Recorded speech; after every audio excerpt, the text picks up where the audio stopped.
koo bëgg mu bëgg la lool ba du am sago si yow nga xam ne farata lay doon sa jëkkër la wala sa jabar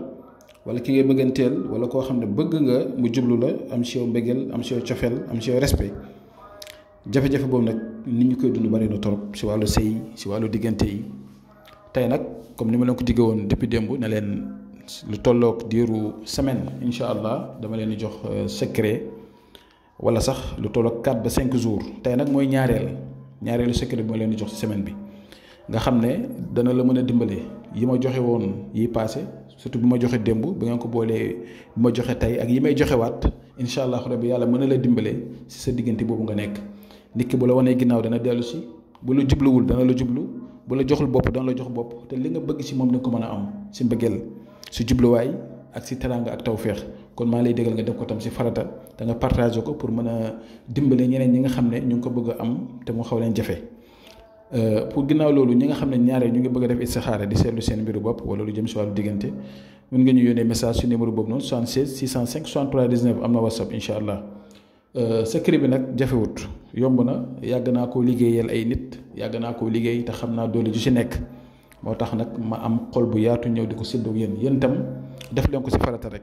di ñaan yàlla suñu borom mi nga xam ne mooy mottali nag yàlla mottali lépp yàlla na yàlla neexal diggante yi yàlla rataxal diggante yi yàlla neexal sëy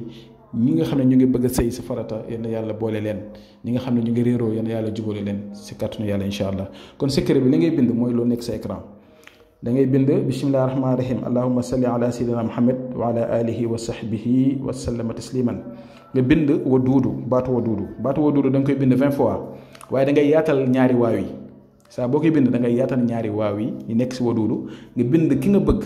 bindal turam ak santam boo xamee turu yaayam ak sant yaayam tam nga defaale ko waaye boo ko xamul nga def turam ak santam rek soo paree nga bind allahumma salli ala sayyidina muhammad rafiu darajati waduudu foofu tam boo accès ba si waduudu tam da ngay yaatal waaw yi foofu tam 20 fois nga koy bind allahumma salli ala sayyidina muhammad rafiu darajati waduudu bi 20 fois nga koy bind waaye da ngay yaatal waaw waduudu yi ba pare defaat si comme ni ma leen wax fële rek def si turam ak santam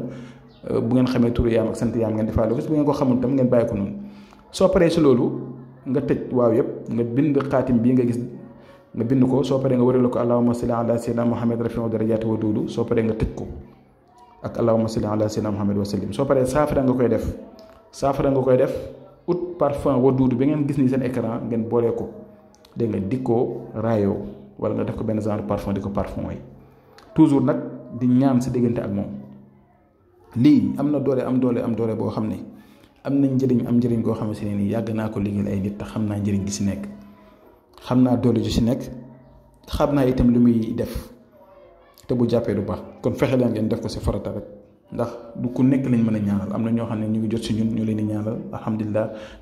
àddina du ñëpp nga mën a ñaanal waaye nag li bi nga ko joxee tasaare ko rek ku nekk dana si mën a jot kon def leen ko yal na yàlla def si barke def si tawféex ñu ngi yem fi suba ak jàmm incha allah asalaamaaleykum wa rahmatullahi wa barakatuhu